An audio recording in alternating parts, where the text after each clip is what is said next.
नमस्कार, nation TV Bharat live में आपका हार्दिक स्वागत है। मैं हूं पुनिका सिंह। आज की खास खबरों से कराती हूं आपको रूबरू। बगहा में किसान मजदूर यूनियन की ओर से विशाल धरना प्रदर्शन किया गया। प्रदर्शनकारियों ने गंडक नदी पर गाइड बांध का निर्माण कर नदी की धारा मोड़ने की वर्षों पुरानी मांग दोहराई।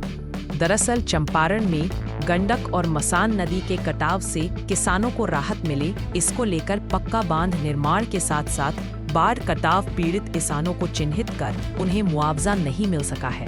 लिहाजा पुनः बरसात और बाढ़ कटाव का मानसून सत्र शुरू होने वाला है। यही वजह है किसान मजदूर एकजुट होने लगे हैं और नदी किनारे पक्के बांध निर्माण की मांग एक बार फिर तेजी से उठने लगी है। जबकि बगहा को राजस्व जिला का दर्जा देने समेत कुल 7 सूत्री मांगों को लेकर किसानों ने शनिवार को बगहा अनुमंडल कार्यालय के समक्ष विशाल धरना देकर प्रदर्शन किया। इस दौरान किसान मजदूर यूनियन के अध्यक्ष सह वरीय अधिवक्ता महफूज आलम और वरीय माले नेता दयानंद द्विवेदी धरना प्रदर्शन को संबोधित करते हुए कहा कि बाढ़ कटाव पीड़ितों को चिन्हित कर सरकार अविलंब क्षतिपूर्ति का मुआवजा दे, साथ ही साथ किसानों के कर्ज माफ किए जाएं।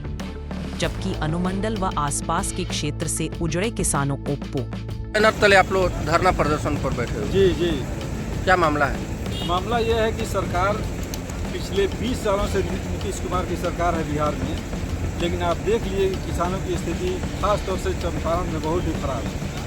और बगहा की जहाँ तक बात है तो लाखों एकड़ भूमि पिछले 25 सालों से जलमग्न है इस गंडक नदी के कटाव के कारण। साथ ही साथ रामनगर में जो मसान नदी है उसके कटाव के कारण भी कई हजार एकड़ जमीन जलमग्न है, लेकिन आज तक नीतीश कुमार की सरकार ने इस पर कोई पहल नहीं की।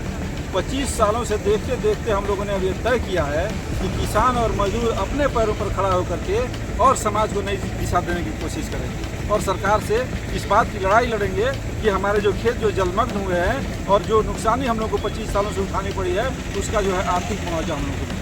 इसका सबसे बड़ा कारण परियावरण में बना हुआ रेल सड़क पुल है, जिसके दक्षिणवर्ती गाइड बांध की लंबाई इंजीनियर्स ने जानबूझ करके कम कर दिया, जिसकी वजह से जो है पूरी गंडक नदी बगहा शहर के किनारे तक आ गई। और आज की स्थिति यह है कि बगहा शहर जो है कटाव के कगार पर है। कभी भी ये जल प्रलय यहाँ आ सकता है, आने वाले बाढ़ के समय में कुछ भी हो सकता है। इसलिए हम लोग सरकार की नींद को से जगाने के लिए आज हम लोग ये बैठक करके सरकार को चेतावनी दे रहे हैं कि सरकार इस मामले पर अमल करे और जो दक्षिणवर्ती गाइड बांध की जो लंबाई है उसको 2 किलोमीटर तक आगे बढ़ा करके जो गंडक नदी है उसके रूप को सीधी की जाए, ताकि जो है किसानों की लाखों एकड़ भूमि बच सके और बगहा शहर को ही बचाया जाए। क्या नाम हुआ?